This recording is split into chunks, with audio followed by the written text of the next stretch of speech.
नमस्कार दोस्तों, तो कैसे हैं आप? मैं संजय गुप्ता। आज की यह कहानी आपके लिए।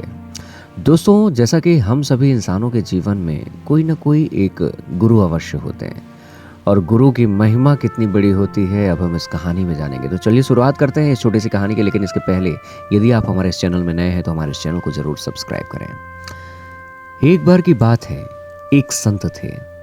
उनके पास 30 सेवक थे।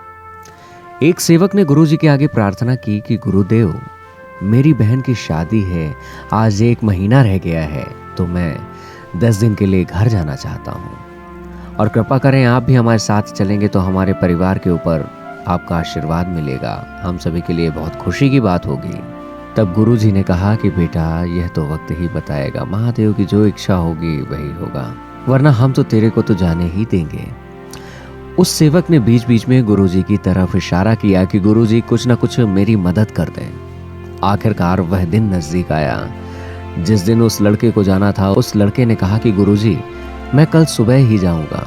गुरुजी ने कहा ठीक है, और रात निकल गई। अगले दिन सुबह हो गई। जैसे ही वह सेवक आया, सेवक जैसे ही जाने लगा तो गुरुजी ने उसे 5 किलो अनार दिए और कहा, ले जा बेटा, भगवान तेरी बहन की शादी बड़े ही धूमधाम से करे, दुनिया याद करे ऐसी शादी को। और हमने तो ऐसी शादी कभी देखी ही नहीं। और साथ में 2 सेवक भी भेज दिए और उनसे कहा कि जाओ, तुम शादी पूरी करके आ जाना। जब उन तीनों वहां से निकले तो लगभग 30 किलोमीटर की दूरी पर वह जिसके बहन की शादी थी, उस सेवक के मन में एक विचार आया। वह दूसरे सेवक से बोला कि गुरुजी को तो पता ही था कि मेरी बहन की शादी है और हमारे पास कुछ भी नहीं है, फिर भी गुरुजी ने मेरी मदद नहीं की। 2-3 दिन बाद वह अपने घर पहुंच गया और उसका घर राजस्थान के रेतीली इलाके में था।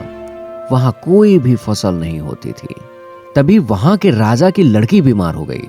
हकीम वैद आए और हकीम वैदों ने बताया कि इस लड़की को अगर अनार के साथ यह दवाई दी जाएगी तो यह लड़की बहुत जल्दी ठीक हो जाएगी। तब राजा ने पूरे राज्य में ऐलान कर दिया कि अगर किसी के पास अनार है तो राजा उसे बहुत इनाम देंगे।